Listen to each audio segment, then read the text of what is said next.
জাতীয় বিশ্ববিদ্যালয়ের অধীনে 2024 সালের ডিগ্রি তৃতীয় বর্ষ পরীক্ষার রুটিন গত 11 জুন প্রকাশ করেছে। আপনারা অনেকেই বলেছেন যে এত তাড়াতাড়ি পরীক্ষা কেন নেওয়া হচ্ছে, পরীক্ষা একটু লেট করে নেওয়া হলে ভালো হতো, এরকম আরও নানান প্রশ্ন আপনারা করেছেন। রুটিন পরিবর্তন হওয়ার কোনো পসিবিলিটি আছে কিনা আজকের এই ভিডিওতে এই নিয়ে বিস্তারিত আলোচনা করব। চলুন শুরু করা যাক। দেখুন, জাতীয় বিশ্ববিদ্যালয় তারা আপনাদের রুটিন প্রকাশের পূর্বে দুইটা রুটিন প্রকাশ করেছে। একটা হচ্ছে প্রিলিমিনারি টু মাস্টার্স পরীক্ষার, আরেকটা হচ্ছে অনার্স প্রথম বর্ষ পরীক্ষার। এই দুইটা রুটিন প্রকাশ করার পর আপনাদের ডিগ্রি তৃতীয় বর্ষ পরীক্ষার রুটিন পাবলিশ করেছে। যেহেতু 2024 সালের পরীক্ষা হবে, তাই পরীক্ষাটা যেহেতু 2026-এ হচ্ছে, এজন্য পরীক্ষা খুব তাড়াতাড়ি নিয়ে নেওয়া হচ্ছে ডিগ্রি তৃতীয় বর্ষের। এটা কিন্তু আপনাদের জন্য ভালো সাইন, কারণ যদি পরীক্ষা আরও এক মাস পিছিয়েও যায় তাহলে কিন্তু আপনার পরীক্ষা অনিশ্চয়তার মধ্যে থাকবে। কেননা জাতীয় বিশ্ববিদ্যালয় কখন কি করে, পরিস্থিতি, দেশের পরিস্থিতি এখন ভালো আছে, 2 দিন পর খারাপও হয়ে যেতে পারে, বিভিন্ন যে রাজনৈতিক ব্যাপার ট্যাপার আছে সব কিছু মিলিয়ে রুটিন যত আগে পরীক্ষা নেওয়া হবে ততটাই আপনাদের জন্য মঙ্গল। এখন কথা হচ্ছে রুটিন এটা যেটা দিয়েছে এটা পরিবর্তন হওয়ার কোনো পসিবিলিটি আছে কিনা।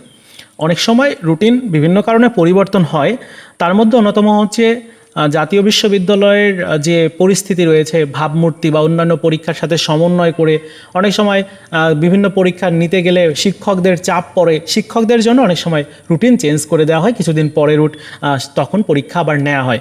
কিন্তু এ ধরনের কোনো পসিবিলিটি আপনাদের নাই, কারণ অন্য দুইটা পরীক্ষার রুটিন দিয়েছে, সেই রুটিন দুইটার সাথে সমন্বয় করে আপনাদের এই রুটিনটা দিয়েছে। সো এই পসিবিলিটি কিন্তু নেই।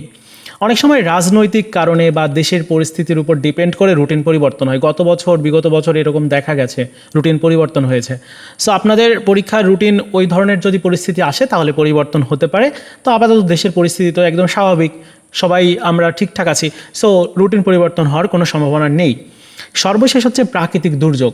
প্রাকৃতিক দুর্যোগের কারণে অনেক সময় রুটিন চেঞ্জ হয়ে যায়, অনেক সময় বন্যা হয়, বন্যা দেখা যায়। তো বন্যার জন্য আসলে রুটিন চেঞ্জ হওয়ার কোনো পসিবিলিটি আমার মধ্যে দেখতে পারছি না, কেননা এখনও পরিস্থিতি ঠিকঠাকই আছে। ওই সময়ে বন্যা হতে পারে, সম্ভাবনা আছে, যেহেতু বর্ষাকাল সামনে। সো সম্ভাবনা আছে, তবে রুটিন চেঞ্জ হবে না। হতে পারে এরকম যে 2-1টা সাবজেক্টের পরীক্ষা স্থগিত হতে পারে, সেটা পরে নেওয়া হতে পারে, এমনটা দেখা গেছে বন্যার জন্য। সো প্রাকৃতিক দুর্যোগের জন্য আসলে রুটিন চেঞ্জ হয় না ওইভাবে, 2-1টা সাবজেক্টের পরীক্ষা স্থগিত হয় আর কি।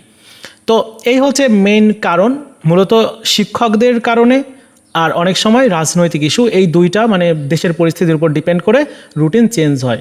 তারপরে জাতীয় বিশ্ববিদ্যালয় কখন কি করে এটা আসলে বলা খুব মুশকিল। যদি শিক্ষার্থীরা আবার আন্দোলন করে বসে তাহলে আবার দেখা যাবে রুটিন কিছুদিন পিছিয়ে গেল, পরীক্ষা এরকম হতে পারে। তো বন্ধুরা, এই ছিল সর্বশেষ আপডেট। আপাতত রুটিন চেঞ্জ হওয়ার কোনো পসিবিলিটি দেখতে পাচ্ছি না।